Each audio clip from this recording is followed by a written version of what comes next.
Puck Report. I'm your host, Jay Stevens. Going back to my roots a little bit, we talk all the time about the fact that I was with the first ever Weber State hockey team, but after I finished my time at Weber, I transferred over to the University of Utah. So I was there, I think, the fourth year of the U of U program. Now, that being said, it had been there before all these schools had come back. The University of Utah had a program, like back in the early 80s. And then in my generation, it came, and then the University of Utah ran into some problems with some people that did stuff they shouldn't have done, and the program got dropped. And then resurrected with AJ Bolden and a lot of people, George Chalos, who's a regular guest on the show. And now the program is just absolutely thriving. I have 4 players from University of Utah hockey from men's 1 and men's 2. We're going to explain what all of that means, and we're going to get into it because now you guys are going to nationals, right? All right, let's start over here. Let's. I know we've introduced ourselves, but let's introduce yourself to the world now. Yeah, my name's Zeke Endy. I'm the captain of the Division II team. Hold on, where are you from? I'm from Fairbanks, Alaska. And how did you end up here? I just came for school. Honestly, I didn't play hockey really my senior year, so I just came to the U for school and skiing and ended up joining the team after that. Oh, cool. So you grew up playing, though, in Alaska? Yeah, I moved around. I lived in Seattle, graduated in upstate New York, played AAA and all that, but just didn't want to go play juniors, so just kind of ended up here for college and then joined the team. Okay. Marcelo D'Antonano, sophomore year. I originally played on the M1 team for 2 years, and it's my first year with the M2 team. I originally came for mostly financial aid, for scholarships and whatnot, but I'm out for like the tryout weekend. I talked to Feeney throughout the season when I was in Minnesota, and yeah, we ended up out here. Very cool. All right, how about you guys? I'm Mike Curtis. I'm the captain of the Division I team this year. Okay. I'm a senior, and I'm from Chicago originally. All right, have you been here for 4 years? I've been here for 4. I think I've actually been here for 5. I lived in Provo for a year before I actually came to the U. Billeted with a Mormon family, the Holmes family, and they were really sweet to me. Kind of the reason why I stayed out here in Utah. Billeted, what were you doing? So I was playing junior hockey. I had 2 years of junior eligibility after I graduated from high school in 2019. In my first year, I went to the Ontario Junior Hockey League in Ontario, Pickering, Ontario. And at the end of my season, they cut us off completely because of COVID. Oh. So my dad told me it was either maybe go find a place that won't get shut down during COVID, and you can play some hockey. So I came out here, and I loved it and stayed out here. All right, cool. And you? My name is Landon Langenbrunner. I'm from all over the place. I grew up in Jersey. I lived in Minnesota for a while, St. Louis for a couple of years. And then I ended up just coming out to school here because I had a friend that went to school here, and I just loved it when I visited, so I decided I'll come to school here. So I played juniors when I was in high school, like before and after my high school season in Minnesota. And then after my senior year, I decided I didn't really want to play hockey. Okay. So then there was a COVID year. I wasn't in school. It was kind of just like a gap year. And then I eventually decided to come out here because I really liked the school, and I didn't realize that that I could play hockey, and then I realized I did, so I was like, yeah, I'll play. Nice. Any relation to any of the other Langenbrunners, NHL-wise? Yeah, so my dad is Jamie, so yeah. Okay, so that explains that. As you were talking and you said your last name, and you're like, oh, it's in Minnesota, New Jersey. I'm like, oh, okay, that clicks. Yeah, all right. Yeah. What did your dad think about you playing here? Oh, he loves it. It's kind of fun because it's a lot less serious than like I used to have taken it. Yeah. But I think he really enjoys it. I enjoy playing and just like have a group of guys out here that's really fun to be with and play. So. That's very cool. Yeah. All right, so there's M2 and there's M1. Like, I basically understand what it is, and it's awesome. And the University of Utah also has a women's team, and I think they did pretty well this year, right? Are they still? Do we know? They're still kicking, but I think my sister plays on it. She's actually one of the goalies. I think they've done better in prior years, but again, still kicking. A lot of new kids or new girls, sorry, but yeah. All right, cool. And so the way it was designed in the beginning was M1 was going to be kind of geared towards guys coming in that had played juniors and grew up playing elsewhere, had a higher level of play. And M2 was going to be geared towards maybe 18 or 19-year-olds that hadn't played juniors, maybe more local guys, and more of a, almost like a development for M1. Is that still how it's kind of shaping out? I don't know if we really view it that way. Okay, tell me how you. I know that was the proposal. I know that was when it was all coming up. That was how it was supposed to go. But tell me more about it. How you guys see it and how it's going. Yeah, I don't know, Landon. Well, I think like the way that teams end up working out, and I think it's just kind of cool because I think it's kind of a great sign when your leaders on both teams, like guys, really like their teams and enjoying being with their teams. So I don't think there's a lot of guys that end up going up or down necessarily. I mean, we've had a few guys that have gone down to M2, but that's like the same thing. I think they enjoy playing it just as Chell can speak better to this, but I think again, the community is the same. Like great group of guys, great group of people to be around. So you just have two opportunities of a team that you want to play for. And I know it kind of sucks to say it this way, but M1 is a more competitive team. You're playing, and we're going to get into a couple of the games that you guys played this year that were pretty big for the University of Utah. But and I'm not trying to diss on it at all. I'm just saying that this is how it was set up. That was kind of the idea: is that all right? You come in, play 2 years at M2, and then play the last 2 years at M1. But that's not how it's going. No, I think the biggest thing, I've been on the M2 team for 4 years. I would say the biggest difference is the age gap. I think you hit the nail on the head there. Erdis and Landon can speak to, most of those guys do play juniors, and a lot of our guys come straight from high school. Yeah. But I think at this point, we're two separate schedules. We're just two really great teams that just have different, guys with different mentalities on school and on hockey. And, it's really just two great cultures. But honestly, I would say pretty separate for the most part. And then, we kind of come together for, off the ice kind of things. Do you get the same amount of ice time, M1 and M2, practices and stuff? Or no? I think we get one more practice per week. So what does for those M1 guys. practice? We practice 7:15 to 8:30 every morning, Monday through Thursday. Okay. And then typically we'll have games on Friday and Saturday nights at 7:30 starts. All right. And what's M2? We practice at night, Monday through Wednesday. So Okay. we just don't get the extra one on Thursday. Okay. And we play Friday, Saturday. All right, that's cool. That's and it's nice because one of the big bonuses for you guys is that you have a rink right on campus. And when I came back, that was what I was looking at. I had left. I was playing hockey in North Dakota, and I got a phone call saying, "Hey, we're starting hockey here. We want all of our players that have left to come back. We want all local kids back." And they just started talking about the offer was kind of out there. You could play wherever you wanted to play, but only one school at the time had a rink on campus. And I was kind of being pampered by having a rink on campus where I was playing. I'm like, well, I'm going to Weber State then because one, I like purple, and two, I like that I could practice every day. And then I found out, oh yeah, we're not going to practice every day. We're going to practice Monday, Wednesday, Friday. Even if we have a game on Friday night, we still practice Friday morning. So it was almost like a pregame. But it was a unique experience to be around it. And I don't think a lot of people get the difference between ACHA and NCAA.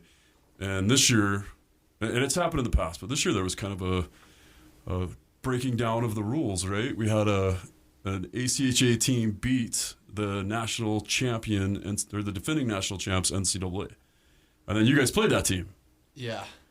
So what we're talking about is UNLV beat University of Denver. And now before I get all the hate email explaining it to me, I know that a lot of Zev Buem wasn't there because he was playing World Junior. This happened during World Juniors, so the coach wasn't there, and a lot of that stuff. But those are still NCAA scholarship players. We could talk about scholarships too because that's NCAA is hockey doesn't get the entire team's not on scholarship. Do you guys get some kind of assistance with tuition or anything, or is it just regular financial aid? I mean, I get academic and just merit-based aid, but I'm not. You don't really get anything for being on the hockey team. Yeah, I think maybe there's been whispers of guys potentially getting some stuff, but for the most part, we're all just here academically. A lot of us on scholarship for good grades and really just doing it on our own. Okay. But at some point, somebody's like, hey, I'm going to play ACHA, University of Utah. How much should I think I'm going to end up paying for that season, and what do you get for what you pay? It would be nice if we had a booster. If we had a collection of boosters, right? Yeah. It would make recruiting a lot easier for us, I think. I think right now our dues sit somewhere around $4,000. Yeah. And with that, you get a whole season. I think we play 30 games, home and away. It's practice every week. Really, you're paying for the experience, and the experience is awesome. Yeah. It's worth every penny, right? I think it's worth every penny. Helmets, sticks, gloves, any of that? I think we get some equipment paid for in that. Yeah, I think it's helmets, gloves. And then like a pant shell or like something? shells, Yeah. Okay. Well, I mean, that's a pretty good deal. Yeah. I think That's- you're starting to see around the ACHA too.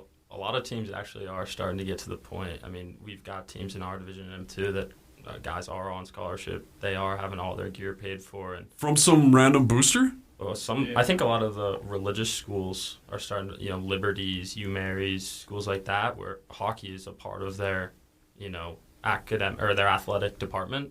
But Even though it's ACHA? yeah, it's really just the level you're playing at, but you are Yeah. under the umbrella of. So I think it's really evolving, I would say. At UNLV, I'm sure they can speak to it. Those guys are all rocking Warrior sticks, Warrior helmets. That's, there's some real money in the ACHA now that's starting to set. It's certain interesting apart. because we talked about that with UNLV, and we saw it with Arizona State, and that was kind of a reflection of them having, their whole program basically started because they had the Coyotes, and then the Coyotes were starting to put money into it, and then the ownership of the Coyotes changed, and then the NHL took over. And that's what's happened with UNLV. That's what's happening in South Dakota, which never really had hockey. Now they have hockey because of the NHL participating. Have you guys heard whispers of Utah going NCAA? I know it's in AJ's plans. AJ, I mean, he's, since he brought the program back, that's been his goal. I think he's been clear about that since I got here 4 years ago. And just seeing the way the community's being kind of growing, it's been awesome. Like, you definitely see steps being taken to get there, but, I don't know if I've heard anything that's like, we're getting a big booster that's coming in to help us get there. You need donors. You need somebody to get you there. Yeah. Right? Need somebody you need a big fat wallet, right? Need some. So if anybody's listening and wants to help the University of Utah, I know there's a lot of alumni out there that listen and probably are looking for ways, and you just get a hold of AJ Bolden or George Chalice. People can even reach out to me, and I'll patch it through. But that's one of the first questions I had the privilege of having Gary Bettman on the show, and one of the first questions I asked him, which is kind of funny, I said, all right, I'm going to ask you a bunch of questions. He goes, don't tell me what you're going to do, just do it. And I'm like, all right. That went different than I thought I was going to go. But I asked him, I said, I've seen the NHL help in these other markets. Is the NHL going to help here? And he immediately was like, yeah, absolutely. We're already looking into it. We already know there's programs here. And then he mentioned the U of U and Weber State by name. And he's like, I know they have everything in place. I've seen the University of Utah seem to be more supportive, from the standpoint of the administration at the University of Utah. I think AJ and George and everybody else that's involved have done a good job. It's kind of like building you guys up for them. They've done a great job building relationships with the school. At least since I've been here, I've noticed a lot that, whatever that is, administration-wise, they communicate really well with them, and it seems like we have pretty good standing, at least GPA-wise and everything, with our groups on campus. So, what's the GPA requirement to keep playing? 2.0. Is it 2.0? We beat it every semester. is it different from M1 to M2? I think The credits are different. I think the GPA is the same. I think for M1 you have to pass 12. You have to pass 12 credits And a in semester. M2 you have to pass 9. So in years past we've had guys from the D1 team who only passed 9, so they ended up coming down. Oh, okay. So there's that. one class difference, I guess. Yeah. One class load difference. This guy's blushing over here. That wasn't me. It's a good friend of ours. Is no longer at the U, but Jalen DeCusick, not to call him Oh, I know out. Che. Yeah, we know Che very well. Well, and that's a kid that could have been playing NCAA too. He grew up. He had all the right choices in front of him. He I had think he was- offers. At one point, he was committed. Yeah. Yeah. Who did he commit to? Lake Superior. Like, Oh, really? Okay. Yeah, we've known Shay for a long time, and Mason Manick is a guest on the show a lot of times. They grew up together and playing together. That's interesting to know because I think Weber State, UVU, they're all M2 and they are ACHA Division 2, but don't they have to have 12 credit hours? Don't you have to be a full-time student, or is 9 credit I hours? think you have to take 12 and pass 9, so you are a full-time student. Okay. But yeah. All right. I'm sure it's the same. I can't speak to their programs, but Yeah. I can speak, to us passing our I classes. think that's an and them ACHA not. thing, though. Yeah, it's an ACHA Yeah, thing. yeah. Man, I really hope that the guys, because when it comes right down to it, like when you talk about the ACHA or NCAA or whatever, you've been given the opportunity. I talk about this quite a bit. Playing junior A at USHL is a life-changing opportunity. It will change your life. Playing junior A, as I call it, junior A minus, playing for the Mustangs or the outliers that aren't, they aren't the USHL and they aren't the NUL. That's still going to be a life-changing opportunity. Playing hockey in college is an amazing opportunity. I made my best friends playing hockey in college. I'm still friends with all of them. It changed my life. It gave me direction. But I hope everybody that's doing it realizes that you got to pass those classes to get that little piece of paper at the end. You're not just there to play hockey. You're not going to the NHL after. Like, even the NCAA guys aren't going to the NHL after, right? A few. You look at North Dakota, they got, 7 guys drafted, and then the rest of the guys probably are going to do real estate or something with their degrees. You hope that message is getting through. Do you guys get lectured on that? Or am I the only one lecturing you right now? No, we push that message to our guys all the time. I mean, it's pretty well known though. Like nobody's going into the ACHA like trying to play hockey. Some guys maybe. The expectation is like this is your end. I think as far as really competitive hockey goes. Yeah. I'm sure I'll play men's league in the future. Oh, That yeah. might get competitive. Probably not. All roads lead to men's league. So this, yeah, I think the best part about the ACHA is you can make it what you want to make it. You can practice every day. Man, you could practice twice a day if you wanted. You could work out. You could hit the gym. You can put as much into it as you want, and you can chase that national championship. Man, you could chase the Fed. Guys get signed in the. I mean, a UNLV guy got signed in the coast for a week last. You can put as much into it as you want. At the end of the day, you're here to play school, not hockey, right? So I think that's maybe the best part of the ACHA is it's a blank canvas for you to paint. Yeah. So, And you can go to schools that you like. oh yeah. I know the biggest problem, at least I know a bunch of guys at the NCAA, is they just hate a lot of the schools that are, or not that they hate all of them, but a lot of them they're not great schools you want to go to outside of just hockey. Yeah, that's true. And like outside of NCAA Division I, and we've had this conversation quite a bit on here because we've had players come through the University of Utah play, ACHA Division I that had offers, goalies specifically, that have came in. They could have played somewhere else. They could have gone to some school you've never heard of before and played at that level. But they come here and they're like, this is basically the same level. I'm at a school I really wanted to be at. You can't tell me I can't ski on the weekends because if you're playing NCAA, you can't ski. You're like, you can't tell me. Scholarship, you get hurt. Yeah, exactly. And I can pick the school I want to go to. It's actually cheaper because NCAA Division III hockey, there's not a ton of scholarships being handed out. So you can come, still play highly competitive hockey, and still have freedom to pick what school you want to go to live in what state you want to go to, and not have a ton of debt at the end of it. Because some of those schools, these NCAA Division III schools, you're looking $50,000 to $100,000 a year for the same bachelor's degree, right?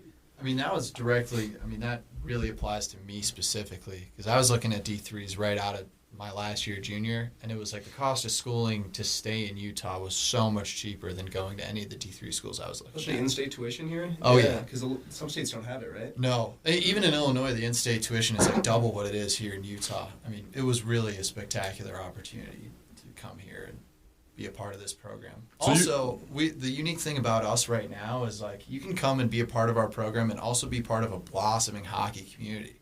In Chicago, it's already so concentrated because the Blackhawks have been there forever. Yeah. The community, everybody's already familiar with the game. here, like, the Utah Hockey Club is new. Everybody's really excited and passionate about it. Like, it's really cool to watch. Have you guys noticed the increase? People asking you more questions about hockey now that the UHC is here? Yeah. This is the first year we're on your podcast. That's not true. That's not We were true. here last year. Oh, Didn't you have Did some? you- I know. Did you have a- Every year I get Utah Hockey Club, Weber State. no way. Every year. Yeah, I Should've think Dude, I'm invited alone. you. You should I'm invite alone. us. I'm alone, man. I try to keep it, but I'll tell you what. The one I am getting a lot of grief right now about not doing anything with high school hockey this year. But like every time I do, so we'll put this podcast out, and we'll get your parents will click on it, and our followers will listen to it. We'll be in the 20, 30,000 range or whatever. Or I'll do Utah Hockey Club and we'll get 114,000.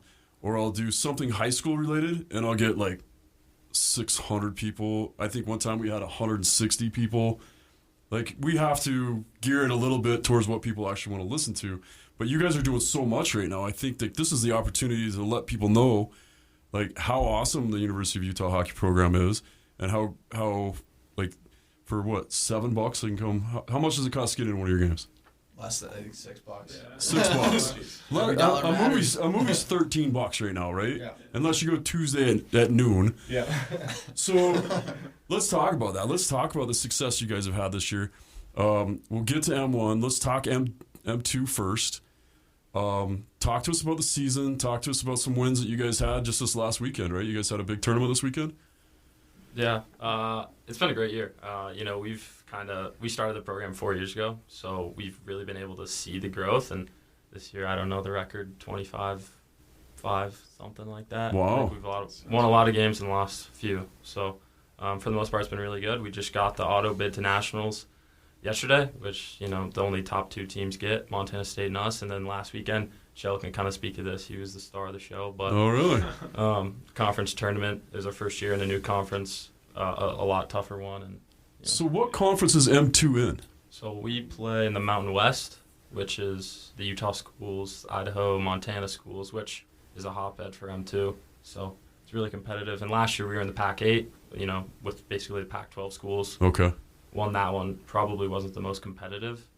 And then we jumped into this one this year. And So you stole the show this weekend or what? So I've been told, but it was a fun time. I mean, I came in a little late. I flew in from New York on Thursday, and boys got it done in the first game against Montana, or University of Montana, and then started that day like an hour later against Weber State, your alma mater. Yeah. And it was a good win. And I think we played Montana State the next afternoon. Obviously, we had never beat them before.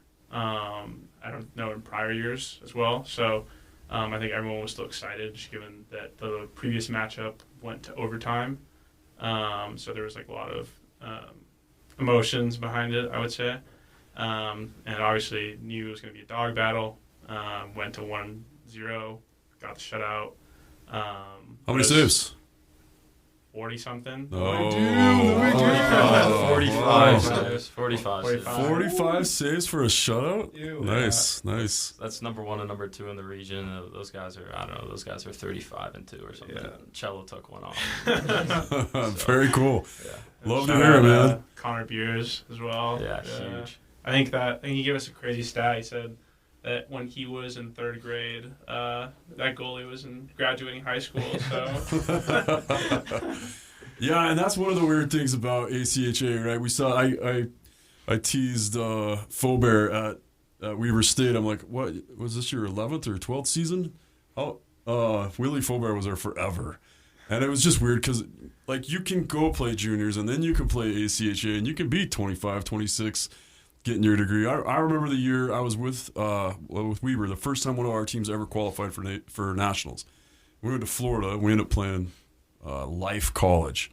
And they had two guys that had played in got games in the NHL, and spent time in the A. And then there was some kind of a program where if you played in the ACHA or no, this was from the NHLPA back in the day. They had a way to get you into school.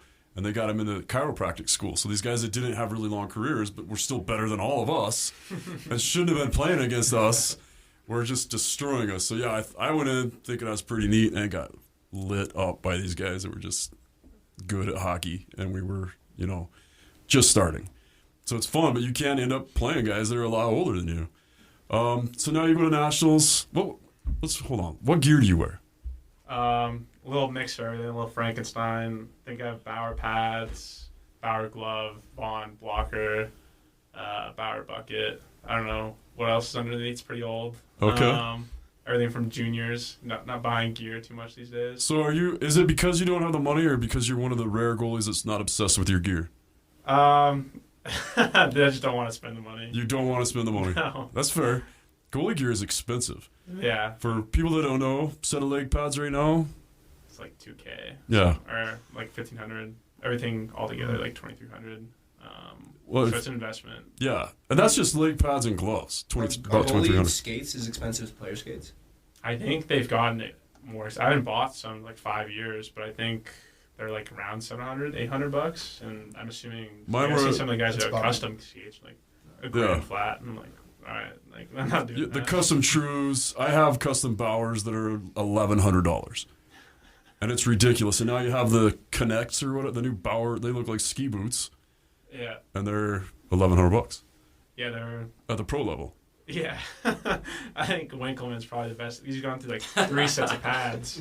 He's still growing. He's like an 18-year-old kid, still growing out of his pads. So Oh, he'll come up with some new setups every other week. Pro stock demons. Yeah. New Jersey Devils are good friends with him at this point. yeah, good. That's nice. I love it. All right, so M2's going to nationals. When's that? March 12th, I think, maybe it kicks off. Do you have games between now and then? No, I think we're playing. Maybe I think we're scrimmage. going to be waiting for these guys to finish up their season. That's the best we got. What the heck? Why is there such a long delay? I think probably just scheduling, stuff like that, and having to work through getting a team to nationals, I would assume. All right. Like why the national or why the ACHA does it that weekend? Well, Or- why are there? Your season's over now. You got a month to wait. You got multiple weeks to wait before you go. Are you guys doing fundraising right now? Is there like a group me or Yeah. how can people help? Yeah, I think on the website probably. I don't have an exact link to plug, but it's just University of Utah Hockey. And then from there, I'm sure you can find nationals Yeah. storyline. Well, you guys are gonna get sick of just practicing without games, right? It's like it's like preseason again. Yeah, it's Yeah. tough, but I don't know. Price Free you pay. weekends though. Yeah, free weekends. Free weekends. All right, let's talk M1, and let's talk about the season that you guys had. What do you know? What your record was? I think AJ told me 17-6-1. 19. No, was it? 17-6-1. Okay. AJ said We still have 4 left. 17-16-1. Okay. I had to correct him there. So, yeah, We've so only lost 17-6-1. We still have 4 left, so we have 2 this weekend against GCU, who they're ranked. I think so. Right now we're 9. They're 12. 12, and then Oregon, which I believe is unranked. They're pretty far down. Yeah. Okay. They'll make for a fun senior night. Yeah. Oh, that is nice. It's unless they come in motivated and like stack their roster or I something. know. I know we'll be motivated, so that's all that really matters. Okay, because those are those games where you're like, oh, it's gonna be an awesome, cushy senior night, and then some team comes in and tries to ruin your day. Yeah. Yeah. But you guys have already qualified for nationals. Is that right? Technically, no. I think technically no, but we're in. We'd have to. No, I don't think it's possible to drop that far, because we'd have to probably lose 10-0 to Oregon both nights for us to not make it. Okay. Yeah, But even then, the way the computer ranking system is right now, we're 1 spot out of a bye at the national tournament, and our ranking is so high compared to the other teams that are on the fringe. It would really take a hefty goal differential over the next 4 games to knock us out. Okay. So who are your leading scorers right now?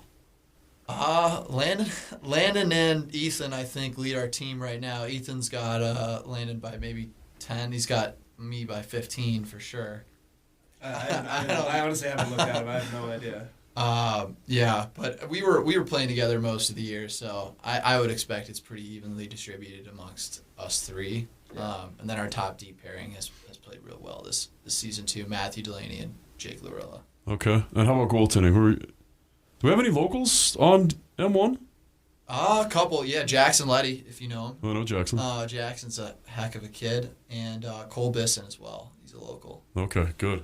But our Isn't goaltender. Gibby too. Oh yeah, Eric. Eric, I yeah. live with Eric. Eric Gibney, yeah. What a kid. But so M1 has a few locals. M2 has a bunch, right? Almost probably the bunch? majority. No.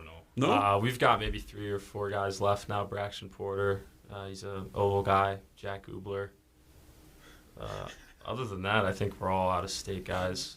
Oh. Gone are the days where we're a Utah high school team. Long gone are the days. Okay. That, for sure. Yeah, Interesting. I think in the past 4 years, we've sort of cycled through most of those guys, and we got a lot of Cali guys, a couple Las Vegas kids, a lot of Seattle guys, East Nice. Coasters. Yeah. Well, I think what you're going to see happen now is with the development with Utah Hockey Club coming in, and their goal is to have 70,000 registered youth hockey players within the next 5 years. And they're building rinks. There's a double sheet going up in Sandy right now. They're going to keep building it. So I think in the next 10 years, you're going to see both these teams stacked with mostly Utah guys. I hope so. Yeah, I hope so too. I mean, I love that you guys get to come in, and I love to be able to go out and recruit and bring other guys in and build these programs up. But I think hopefully what you see is Utah become like a real state of hockey. Yeah, And I think the blueprint's there. I mean, there's high school hockey in a lot of schools here. It's pretty unbelievable. I mean, yeah, even if it's unaffiliated or some of them are district teams, it's pretty impressive. I mean, every time we have practice, East High School is playing Brightons. It's like not a lot of states can say they have high school hockey like that. So that's true, and it's been here since the '70s, and it's pretty impressive to see high school hockey. It gives a lot of people a chance to play that have never played. It's at times we have really good players playing Utah high school hockey, and at times, well, even at the same time, sometimes you'll have teams that are just stacked, and some teams that are a bunch of first-year guys. But it's a cool experience. That was my first experience. That's how I decided to play hockey. Is I wanted to skateboard, and the guy that was the hockey coach for the high school had a half pipe in his backyard. So if I wanted to use that half pipe, I was going to have to play hockey for the high school. And here we are. A couple days later, I'm still playing. All right. If a guy wants to play, or if a hockey player wants to play hockey for the University of Utah, men's, women's, whatever, how do they go about trying out? You guys have a camp coming up? We have a tryout camp coming up. I think it's sometime in April after Nationals wraps up. The best contact for that would be AJ Bolden. Okay. AJ Bolden, Morgan Feeney, Nick Fornelius, and I don't know Rodney's last name, unfortunately. But he's the coach for the women's team. But we're Okay. very, very inclusive. We're all about building the local game. So Very cool. reach out. And you're a senior this year, Senior. and yeah, you're going to graduate, I am. and your degree's going to be in. Finance. Okay. Very cool. And you? I'm a senior as well. I'm graduating business admin. All right. And you guys? Technically a sophomore. I came in, so I came to the U because I needed that out-of-state tuition or in-state tuition. So I did a couple of community college credits, and in the meantime, I needed 30, but I only had 26, I believe. So I was here in the fall of 22, just skating with these guys and doing whatever else. And I came in January 23, but decided to push my graduation an extra semester for like internship recruiting for like same type of thing of finance. Okay. No, I'm just a senior. I'm a political science major, so yeah, I'm graduating. And what are you going to do with your political science degree? Hopefully go to Harvard Law School. Oh, really? No, I'm just kidding. Cornell. Why would you be kidding about that? Let's do it. Not Cornell. All right. Well, that's amazing. I want to see you guys succeed on and off the ice. I hope that people look at you guys as examples. I think you guys have done an amazing job. I love that you're all graduating, and you'll eventually graduate when you get all your credits lined up. But that's the important part to me. It's getting out there and showing that you can play competitive hockey here, and then getting that degree and going on and being successful with that degree. And then, who knows, go to Harvard Law, come back and be that booster that they're looking for.